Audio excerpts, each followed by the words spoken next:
Okay, well, hello and welcome. Thank you so much for joining us for tonight's webinar, Hypnosis, Harness the Power of Your Mind, presented by Mrs. Traci Blank. My name is Katie Delaney, and I am the Family and Medical Outreach Coordinator for the New Jersey Center for Tourette Syndrome and Associated Disorders. I will be your facilitator for this evening. Before I introduce our presenter, I wanted to go over some housekeeping notes. The audience is muted.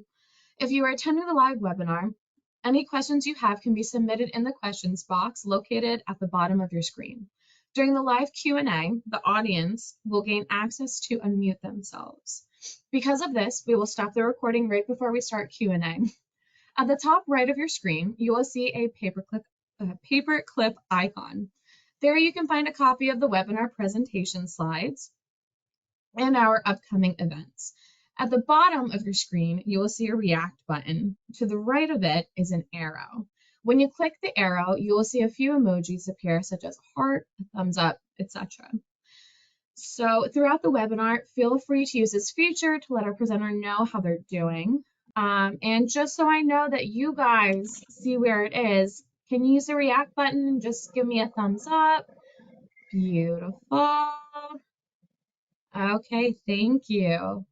And so for those that are viewing the webinar recording, you will not have access to these features. However, you'll be able to submit your questions for the presenter to answer. Your questions box is located to the left of your screen. Questions submitted will be posted to our webinar blog for the presenter to answer. This blog will be found on our website, njcts.org, under the Programs tab. This blog will be monitored until Wednesday, March 27th.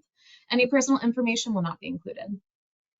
So the New Jersey Center for Tourette Syndrome and Associated Disorders, its directors and employees assume no responsibility for the accuracy, completeness, objectivity, or usefulness of the information presented on our site. We do not endorse any recommendation or opinion made by any member or physician, nor do we advocate any treatment. You are responsible for your own medical decisions. Now, it is my pleasure to introduce our speaker for this evening, Miss Traci Blank. Traci is a medical support clinical hypnotherapist. She received her hypnotherapist certification from the National Guild of Hypnotists, her medical support clinical hypnotherapist certification from the Hypnotherapy Academy of America in Albuquerque, New Mexico, and her professional coach certification from the Institute for Professional Excellence in Coaching. Traci has her own practice in Somerville, New Jersey, where she specializes in helping clients with anxiety and medical support goals using a blend of suggestion therapy and analytical hypnotherapy. Now, I'm going to launch our first poll for you guys. And while I'm doing that, I'm going to hand the mic over to Traci. Hello, everyone. Everyone can hear me okay? So you should see a poll out that says, do you feel in control of your mind and or body? Always, often, sometimes, rarely, or never. So go ahead and answer that question. I know that Katie did a great job introducing me, but just to tell you a little bit more about myself, as she said, I'm Traci. I'm a hypnotherapist.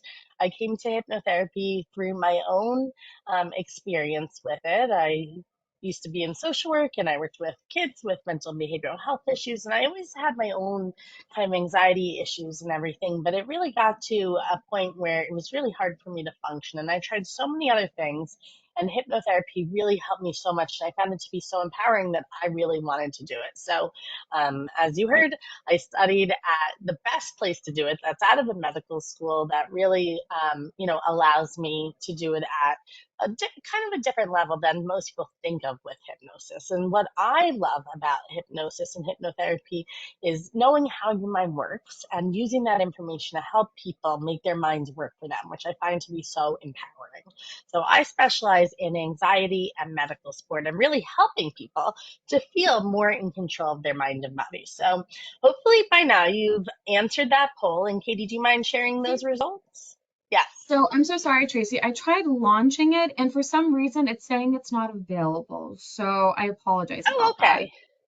That's okay. So we'll just go ahead and continue. And hopefully, you thought in your mind about what your answer to that might be. And usually, most people are not feeling in control of their mind and body. In fact, I get a lot of people in my office or just in life always saying, like, oh, my mind just, I don't know what's wrong with me.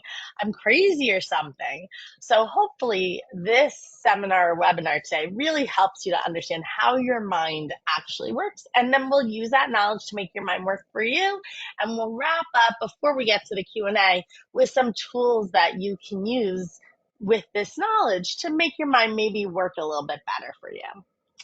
So we're going to jump right into how does the mind actually work? And as I kind of mentioned, I like to think of hypnosis and hypnotherapy as understanding how the mind works and then using that information to take back that control and realign your mind with your goals so that you can achieve that success you're looking for.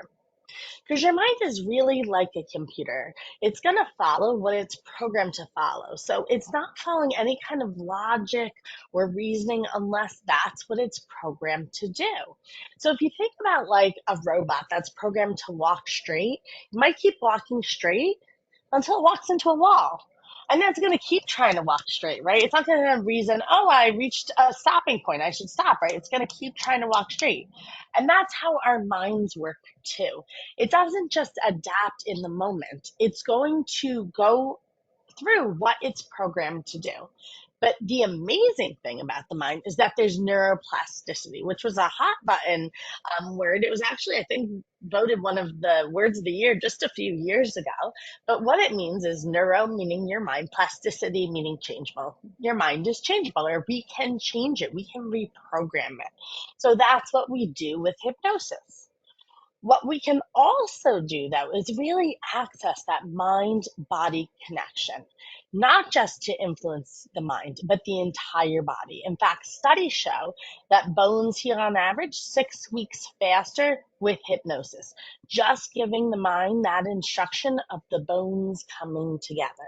Really, we can influence our entire mind and body. So I know you didn't answer the poll, but if you thought in your mind the answer to the poll was that, I really don't often feel, or it's rarely or never, or maybe even in the sometimes, hopefully by the end of this workshop and starting to utilize maybe just one or two things you can take from it, we can bump you up to the next category and maybe even further to feel more in control of your mind. So there are three main parts of your mind that all kind of work together: the conscious, subconscious, and superconscious. So we're going to get into this a little bit. So excuse my rudimentary drawing, but these are the main parts of the mind. We have the conscious mind, that's the running monologue in our head all day long. Everything that we're aware of as we go through our day. Our analysis, our reasoning, our will or volition when we kind of grit our teeth and just try to move through or make something work. And our subconscious holds everything else. So it holds all those automatic systems of our body, like our circulation, our immune system, our digestion, etc. It holds all of our emotions down there, all of our memories, all of our creativity or imagination, and all of our programming. And that's really what we're talking about here, but it holds everything else too. So sometimes people are really aware, and sometimes it takes other people making you aware because it's living in subconscious. So maybe something triggers a memory to move from subconscious up to conscious mind, but every memory is stored down there. And same with emotions. Sometimes we're really aware. Okay, you know what? I'm feeling angry. And sometimes it takes someone else saying, you seem angry, because it's in our subconscious, right? So our superconscious is not in this drawing, but imagine a little circle also within that subconscious. And that's the superconscious. And that's the problem-solving intelligence. Science calls it the zero-point field, something within all of us that connects us. Religion will often call it the soul. But it's something within all of us that really holds all of our intelligence and our love and etc. So if you have a lot of negatives in the way, this might come through as like kind of bad feelings. And if you have a lot of positive programming between the superconscious and your conscious mind, then you might get like feelings of intuition or a gut feeling, kind of looking out for yourself. So we're going to kind of forget superconscious for now because while it's really interesting, it's not as important. We might call upon it, but really the conscious and the subconscious are the main parts of the mind. Now, separating the conscious and subconscious, there's this filter called the critical factor. And it really acts as a filter because we'd be overwhelmed if we had all of our programming, all our memories, all of our emotions, all the systems of our body, all the time that we were aware of, right? So it's really amazing how our mind has this critical factor that separates the conscious and subconscious. And it really is acting like a computer of what it's programmed to believe. So let's talk a little bit more about that critical factor. It develops between the ages of 7 and 11. And after this time, whenever that new thought comes in, the critical factor checks the subconscious mind to say, does this thought that's coming in fit with our subconscious beliefs? Is it true to us? And if it's true, it lets it into our subconscious mind to reinforce what we already believe to be true. If it doesn't fit with the subconscious programming, it kicks it back to the conscious mind for more analysis. So that's when you might find yourself turning an idea over and over and over again. So I really like to say that the critical factor is kind of like the bouncer of the club, right? Only letting in what it thinks fits, right? So the critical factor also works the other way, reflecting our programming that lives in our subconscious onto how we see the world. Okay? So it does this in three main ways. We project our beliefs onto people or situations. So if you ever are in a conversation with someone and they keep misunderstanding you or you keep misunderstanding them, you're probably projecting your beliefs onto them and they're projecting their beliefs onto you. So you're not really in that same conversation or situation, right? And in that way, we're kind of allowing our beliefs to be reinforced. That also happens with attraction. So over a decade or two ago now at this point, there was that big book and movie and thing about The Secret, and that was that you could attract things into your life that you can manifest. Like, I want a parking spot, I believe there's going to be a parking spot, and then there's that parking spot. So that takes this law of attraction a little further. But basically, what attraction says is that what we believe will happen is what we attract into our life. So if you think about, you decide on a car that you want to buy and you start seeing that car everywhere, your mind is looking out for or being attracted to what it thinks you want it to look for. And that's the same with people and situations in our life. What we tend to believe or matches our belief are the type of people or situations we tend to see and get involved with, right? And then the third way that our beliefs become our reality is through pipelining emotions. So emotions are really contagious and they really can create that environment that we're in. So if there's a lot of nervousness in the air, you can feel that tension, right? If there's a lot of excitement in the air, you can really feel that excitement too. And that creates an environment, right? So our beliefs create our world through a projection, attraction, and pipelining. So you can see that as we change those beliefs, we're also changing how we see and behave in the world. So let's talk a little bit about where these beliefs come from. And if any questions are coming up, just, maybe write them down because we're going to have Q&A time at the end. So where our beliefs come from, or what we hold to be true, as we said, are located in that subconscious mind. So this is, in general, where they say the beliefs come from and kind of where they go to. And we'll get more into where beliefs come from in just a second. But there's usually an event that happens in our life that causes us to create this belief or programming. And then as we go through our life, that belief causes us to have certain emotions, thoughts, behaviors, and results in that order. And people don't always feel it in that order, but again, emotions you're not always aware of. Sometimes it's in our subconscious mind, and that creates those thoughts, which as we're thinking things, we take certain behaviors that create our results in our life. So I'm going to give you an example of this. Of the most common phobia here in America, which may surprise you or may not, is public speaking. A lot of people have a phobia of public speaking. And a very common, although not always, event that leads to this might be that in kindergarten or preschool, whatever grade, you're called to the front of the room and they say, write cat on the board and write it K-A-T. And everybody in the class laughs at you.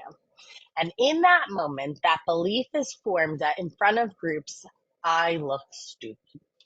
I just don't do well in front of groups. So now, as you go through your life with that belief, emotions are created that when you're in situations where you might have to speak in front of a group, maybe you get nervous, right? Maybe you get anxiety or sad or scared. Maybe fear develops, right? And thoughts come out of this too. I can't do that. That usually reinforce that, right?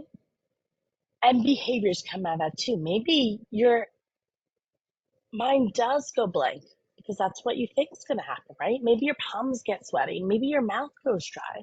So maybe as a result, you avoid, right, those public speaking engagements. But we can also look at this results model to also influence it anywhere along the way. Because, people will just try to say, okay, I'm just going to grit my teeth and move through this, right? Try to change the behavior, which can be hard. We can go back to thoughts and do positive affirmations, or when the thought comes in, maybe try to reverse it so the behavior is easier, right? We can step into different emotions that hopefully leads us to feeling better thoughts, right? When we're coming from a happier place, which leads to those behaviors more easily. Going back to those beliefs and reprogramming those beliefs can help too. Or even maybe with hypnosis and a regression or a trauma reversal going all the way back to the event. But this results model can really help us to see how those beliefs really shape our world, right? So after that critical factor forms, which we said happens between the ages of 7 and 11, that's when those new thoughts come in. What's crossing into the subconscious mind as a belief is only happening if it matches what we already hold to believe true. So anything that we believe is true about the people in the world, about ourselves, about the actual world around us, we believe that it's true. And there's only 5 ways to bypass that critical factor, to change those ideas, those beliefs, once that critical factor forms. So think about if you can guess what some of those ways might be, and then see if you might be right. The first way, the most popular way that most people think of is authority figures, right? We hear our parents, our teachers, our coaches, the celebrities, our politicians, people that are influencers these days. Those authority figures really can influence and cross that critical factor to influence our subconscious programming. Second one is very common as well, to think of peer groups, right? We think about peer pressure being so significant. It's amazing how much peer pressure can get you to change your beliefs as you're around those peer groups, right? The third way is emotional situations. So if you think about someone can really believe one thing and really feel truly about something one way, and then maybe they go through a big long illness or death or an accident, or maybe something really successful that, they didn't think was going to happen, something sudden and emotional. They might really change their beliefs, really surprisingly and severely. You see that often, right? Those emotional situations allow that critical factor to open and that programming to change. The fourth way is repetition. So if you hear something enough, you believe it's true. We often think about this with negatives, right? If somebody calls you stupid enough, you believe you're stupid. But we can also use that with the positive, and you see that a lot with positive affirmations, right? If you repeat that positive to yourself enough, you'll believe it's true as well.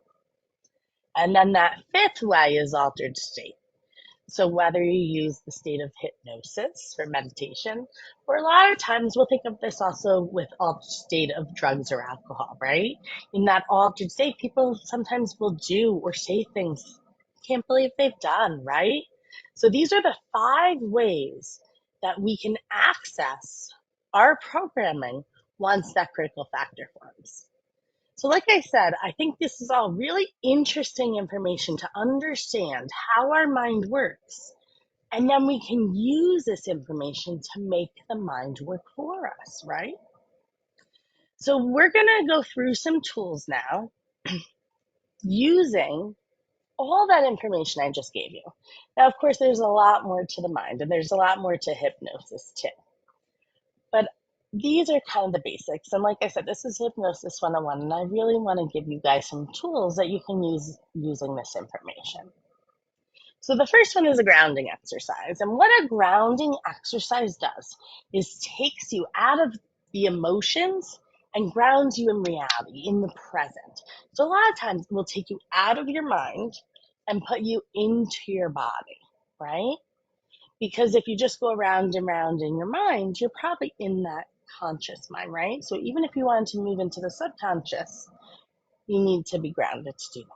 But honestly, also, as we talked about, emotions are not logical. So a lot of times people will try to access tools or reason through things when they're in that emotional state, and you're really not going to be able to, right? So grounding allows you to be in the present. And really, my favorite way is going through the 5 senses. But you can really do it using any question that's objective, not subjective. So there's nothing you have to analyze or reason with. So let's all take a moment now and ground ourselves down so that you can see an example of how to kind of do this. So maybe looking around you, what are some things you see right now? Maybe noticing your device or computer. Maybe you see a lamp or light in your room. Maybe you have a window and you're looking outside. Maybe notice some things around you that you see. Good. And noticing some things you hear. My voice, maybe a fan or heater going off, maybe traffic outside or people moving around your home. What are you hearing? And maybe what are you smelling right now? Maybe just the fresh air. Maybe if you have some food or a drink in front of you, you're smelling that. Maybe your own breath. There's some things you smell right now. Good. And then moving into taste. What do you taste right now in your mouth? Maybe your saliva. Maybe it feels wet or dry in there. Maybe you taste a mint or a drink or food you just put in your mouth. What are some things you taste right now? Good. And now moving into touch. So maybe what does it feel like to feel your clothes on your body? Or to feel your legs folded in the chair or your feet on the ground? What are your hands touching? What do you feel in a touch sense? Good. And now notice how you feel. Do you feel more grounded, more stable, more present in the moment? This might be a good tool to use when you notice you're in your head and you want to get into life. You want to engage more. So maybe keep this in your toolbox. The next one is using positive affirmations. As we talked about, positive affirmations, where any kind of repetition is really a good way to get past that critical factor, to change that subconscious programming. So the best way to do this, because I've seen people do all kinds of crazy affirmations, are following these three main guidelines, okay? You want to use first person I statements. Claim, own those affirmations. Say, I am calm. I feel happy. I am successful. Whatever it is, use those I statements, right? Don't use you statements. If you need a little bit of distance, you can use your name too, you know? Traci is confident. But really stepping into those I statements is the best way to do that. Using present tense languaging. So your mind has no sense of time. So if you've ever had a really vivid dream, sometimes you'll be like, didn't we have this conversation? And you'll realize it was just a dream because it was so vivid. The mind has no sense of time. So if you say, I will, it could happen tomorrow, it could happen next week, it could happen in 20 years, right? So using present tense languaging. I am, I have, I whatever, not I will. If it's really about a future goal and you have to put a date on it, then put a physical date, saying on or before May 23rd, I achieved that promotion, or I am promoted to blah, blah, blah, blah, blah. And as you're creating this, thinking about what picture you're creating. So a lot of times as a society, we tend to speak in negative. I ask people all the time, what is your goal? They say, I don't want this, and I don't want to do that, and I don't want to do this. And I say, well, what do you want instead? And it takes people a long time to figure out, what do I want instead, right? So thinking about that image that you create. So if you say, I don't want to worry, that image is usually about worrying. So maybe saying instead, I assume the best, where my thoughts are positive, right? Maybe my thoughts are positive in present tense, because a lot of future thoughts, right, can be worrisome. Past thoughts can be depressive. So maybe present tense thoughts. So thinking about that picture that you're creating and saying what you do want. Now, if you're using positive affirmations, you can repeat them to yourself maybe 3 to 5 times a day. You can post them somewhere that your eyes can see and read over. You can write them that maybe like when you were younger, or if you do now, if you're young, maybe write a spelling word over and over again until you remember it, right? Because writing is a really good access into the subconscious. So writing those positive affirmations, or even the reversals of any negatives you're feeling, can really affect and influence what you want. And if you can, try to make it that direct reversal. So if you're really feeling anxious in that moment, maybe the direct reversal for you is calm. Maybe it's feeling free. Maybe it's feeling, in control of my emotions, right? A lot of people reach for control outside themselves, so we can't do that. But reaching for control within yourself, like we're doing here, that's okay too. So whether you're using these as repetition or even in the moment, because remember, what you focus on is what you get. So it's okay to observe things in your body, but you usually want to step into those reversals once you notice them. So if I'm focusing on, I have such a stomachache. Oh my gosh, my stomach hurts so much. Oh, my stomach really hurts. My mind keeps hearing she wants her stomach to hurt. Okay, she wants her stomach to hurt, right? I'm repeating that programming to myself. So once I notice my stomach hurts, I can then step into maybe that positive affirmation, the I statement of that reversal. My stomach feels comfortable or settled, or maybe imagining myself with my stomach feeling calm and settled. So whether you use these positive affirmations in the moment or with repetition, that is a really good way to give that new programming to your subconscious mind. So the next one is anchoring. And anchoring is one of my favorite little tricks about the mind. So anchoring is the idea of triggering an emotion intentionally through one of the 5 senses. And we've all done this whether we know it or not. So a lot of times real estate agents will bake cookies when they're trying to sell a home. So when you walk into the open house or the showing, you smell that home baking and you think, wow, this really smells like home. And you don't realize it triggers maybe that feeling of hominess. Or maybe you smell a favorite dish or a perfume of a loved one, and it takes you back to that feeling of being with them. Maybe you hear a song on the radio and you remember being in the car dancing with your friends to it, right? So we can use this to trigger things intentionally. And I like to use touch a lot, right? Because that's something we're in control of. So maybe even just touching two fingers together, which a lot of people refer to as mudras, or just kind of just giving that pressure. But even if your hands are in your lap, you can push down on your thigh, whatever. So we have a few moments, so we'll go through a little quicker than maybe you would do it on your own. But if you want to just settle yourself and close your eyes and maybe think of a time when you really felt calm and confident, or maybe imagining what it could feel like to really feel calm and confident. So just settle yourself down and step into that calm confidence now, or step into that memory of calm confidence. Close your eyes, see what you saw, hear what you heard, feel that good feeling. And then when you're feeling it strongly, I want you to go ahead and press down wherever you decided. So whether it's two fingers together, or pressing your thumb into, your leg or your thigh or wherever it is, just go ahead and press down on that pressure now as you open your mouth and breathe that good feeling through your body. Really make it strong.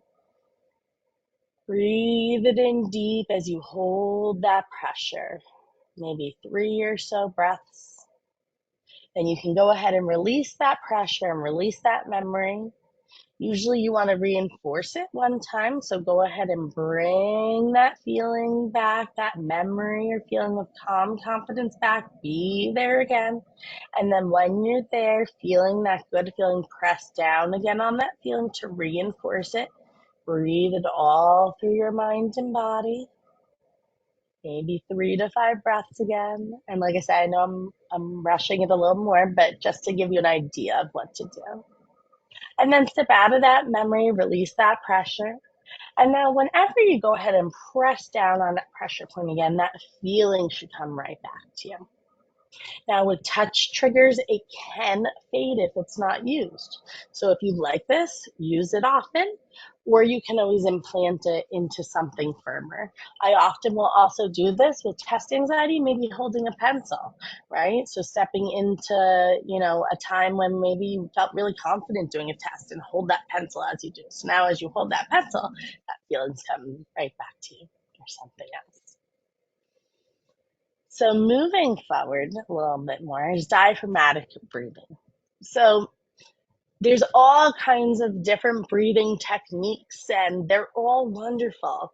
And I know a lot of people are like, breathing is so boring or it's so hard, or I try to breathe and I instantly start breathing faster. And that might happen, right? Because you're putting awareness on it. So now all of a sudden it might speed up, but give yourself a second, it will slow down.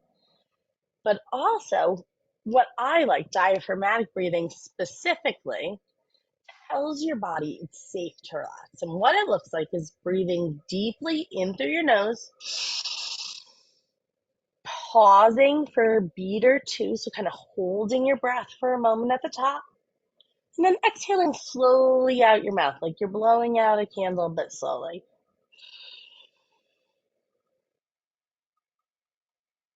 Sometimes I even like to pause for a moment at the bottom before I do that deep inhale again.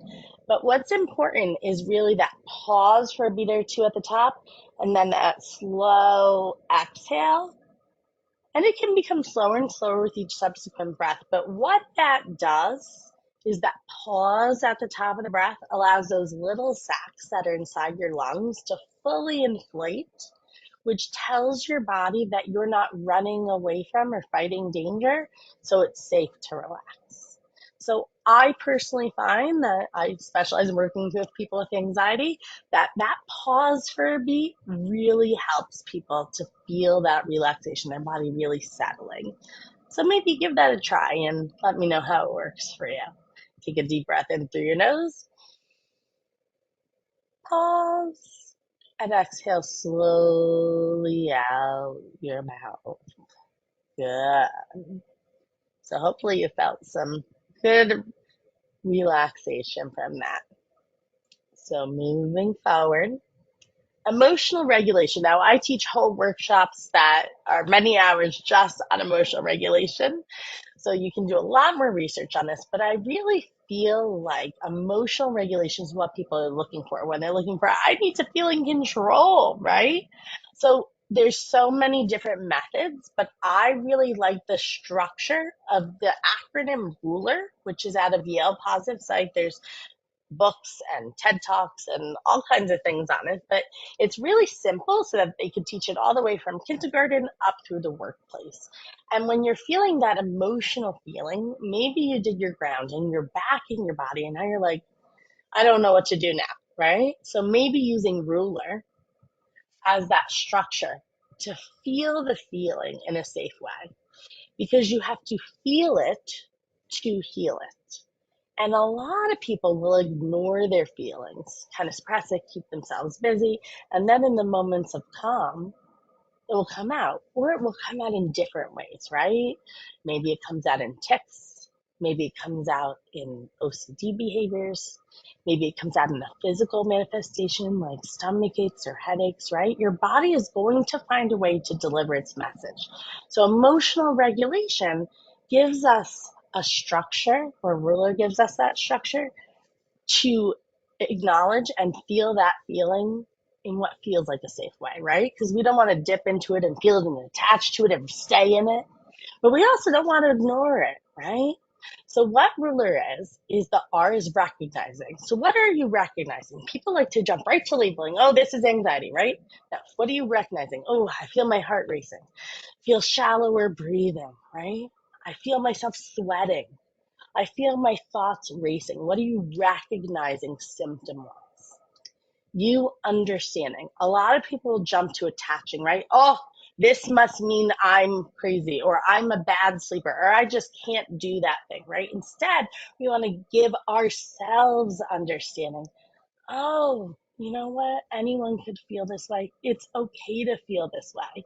It's kind of like the opposite of gaslighting yourself, which is what we often do. And that really creates micro emotions when we gaslight ourselves, right? Because now we're not only feeling the feeling, which feels uncomfortable, but now we're feeling all these other feelings about having the feeling, which makes things so much more complicated. So by emotionally regulating, we just keep with the one. So we recognize the feeling in our body and we give ourselves that understanding, oh, it's okay to feel this way. It's okay to be sad. It's okay to feel, a headache. It's okay to have my thoughts racing. And then you go to the label. I'm anxious. I'm scared. I'm excited. I'm whatever that might be. So you give yourself an understanding. It's safe, and then you label it. Okay. So we're already making that connection in our mind, right? When I feel this feeling, it's okay to feel it. It's safe. It's normal. It's this thing. It's not us, right? We're not attaching. It's this. It's anxiety. It's fear. It's sadness, right? And then we need to get out. We need to express it. So this is always within the social contract, the environment that we're in, right? So, maybe you can text it to a friend. Maybe you can say it aloud. Maybe you have the means to discuss what you're feeling, but you need to get it out in that moment, even putting it together for yourself. My heart is racing, my mouth is going dry. That's understandable. I'm about to walk into a meeting and I've never been to this group. Anyone would feel this way, their first time going into a meeting with new people. Of course, I'm feeling that way, right? That's an understanding. I'm feeling anticipation anxiety, right? Label it. So maybe I text a friend, oh, I'm really feeling anticipation anxiety because I'm about to walk into this meeting. Maybe I just say it in my head, right? And then stepping into that reversal. So maybe going back to that positive affirmation to say, or maybe just imagining it into your head. You can also use that last R as the final regulate. So a lot of people will go right to, oh, I'm feeling anxious. I'm going to go for a run, right? If that's your thing. So just add that RUL and then say, oh, yes, this is anxiety. I'm going to go for that run, right? So try that and see how that works for you. So I want to make sure we leave time for questions, but I think we're doing okay on time. So we're going to go through one more tool and then we'll do a little bit of a wrap up and then we'll move into questions and we should have plenty of time for your Q&A. Traci, So you are one, doing, oh, sorry, Traci, you're doing great. You yes, got 10 minutes before it's 7:50. Wonderful. Great. Then we can talk a little bit more about hypnosis and hypnotherapy too. So, this last tool that I have for you guys is using symbolism. So, if you're not a word person and coming up with the words is really hard for you, you can use these common symbols. So, a stop sign is a really common symbol for us. Whether you've driven a million times or you're not a driver, it's still something we're taught and we see on the road, but not just the road, in movies, in TV, in books as we go through our life. So it's a strong symbol. So maybe there's that repetitive negative that you ruminate that you just can't stop thinking this, right? Make sure first you've addressed it. Maybe you've emotionally regulated it, you've reversed it or acknowledged it, right? But it keeps coming up. Maybe using a symbol like seeing that stop sign can be really helpful. So see that stop sign in your head and reverse it. And remember, this is also reprogramming your mind. Now you're telling your mind, you're retraining it. When this thought comes in, nope, stop sign, I don't want to see it. Instead, I want you to think this thought instead. The thought comes in, see the stop sign, step into that reversal, right? You're retraining your mind. So again, all of these tools, as many other tools, I have pages and pages, but let's start with a few here today. These all kind of go off of the information I told you earlier about the mind and using that information to feel more in control of your body and your mind. So maybe you have this PowerPoint. I know that was in the materials and Katie talked about how to access that. So maybe pick one to try this week and give it a shot. Let me know how it works and how this, does for you. And since we have a little bit more time, I'm not sure if that second poll is going to work, so that's why I didn't bring it up earlier. But if so, let's put out that second poll. And if not, I'd want you to think of the question, which is, have you ever been hypnotized before? And it's either yes in an entertainment setting, yes for hypnotherapy, yes, I've done self-hypnosis, no, never, or some kind of combination of those, or other. Katie, did that poll question work this time? No, I don't know what's going on, but we're having a lot of technical difficulties with GoToWebinar tonight. I think that the host is glitching and having issues. Okay, well, I apologize, guys, but hopefully you're still seeing me and you're getting the education and the tools, which is really the poll is just extra to keep you engaged. So hopefully you're still enjoying this. So thinking about, have you ever been hypnotized before? So many people have so many questions about hypnosis and hypnotherapy. So as I kind of said, hypnosis and hypnotherapy is knowing how the mind works, then using that information to make their mind work for them. So if we think about these parts of the mind, right? All we're doing in hypnosis is we're opening that critical factor in order to access that subconscious. And we're either adding new suggestions or programming into the subconscious mind, or we're accessing the programming that's already in the subconscious mind in order to change it. So there's two main types of hypnosis. There's suggestion therapy, which is adding that new programming. And there's analytical, which is looking at the programming that already exists there. And then you're either accessing it in order to take away its need to be there at all, like maybe through a trauma reversal, or maybe so that we can know better what we want to reverse. Because a lot of the suggestions that we do are our assumptions, right, about what we want to reverse. But when we can actually ask the subconscious mind directly, and it gives us that answer, we now know directly what to reverse.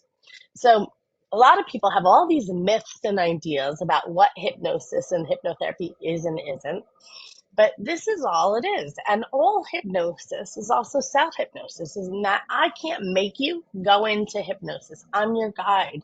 I'm leading you into hypnosis. So whether it's stage hypnosis or hypnosis for therapeutic purposes, everyone and anyone has the ability to go into trance and go into hypnosis. It's something we naturally do every day.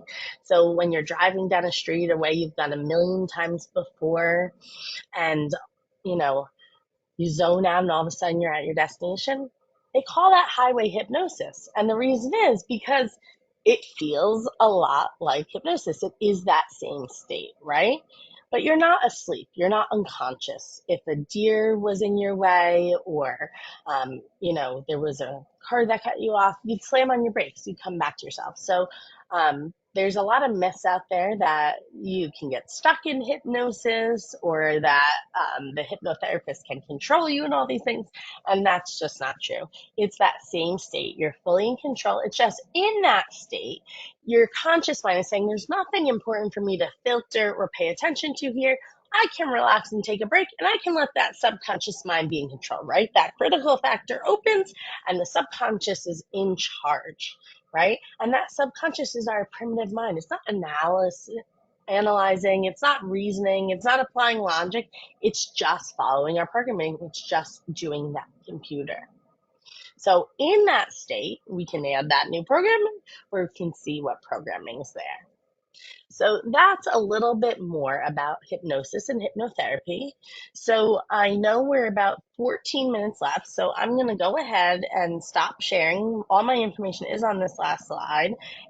If you don't either get access to ask your question in these last few minutes, as I said, it's also, or as Katie said in the beginning, we'll have a whole week, but also feel free to call me, text me, email me. I am very open and willing to talk to you and answer your questions in private if you prefer that forum, or you just didn't get a chance today. Okay, well, Traci, thank you so much. So before we start Q&A, we're going to be stopping the recording for those watching the recorded version. Thank you so much for attending our webinar, Hypnosis, Harness the Power of Your Mind, presented by Traci. There's an exit survey we appreciate you completing. An archived recording of this webinar will be posted to our website, njcts.org, under the Programs tab. All questions submitted during the recorded viewing will be posted to the blog for the presenter to answer. This blog will be open and monitored until Wednesday, March 27th. Any personal information will not be included in the posting. Stay tuned for our April webinar. More information will be posted to our website under upcoming events. We offer professional development certificates for school professionals and school nurses that attend the live or recording of the webinar. And with that, I'm going to stop the recording.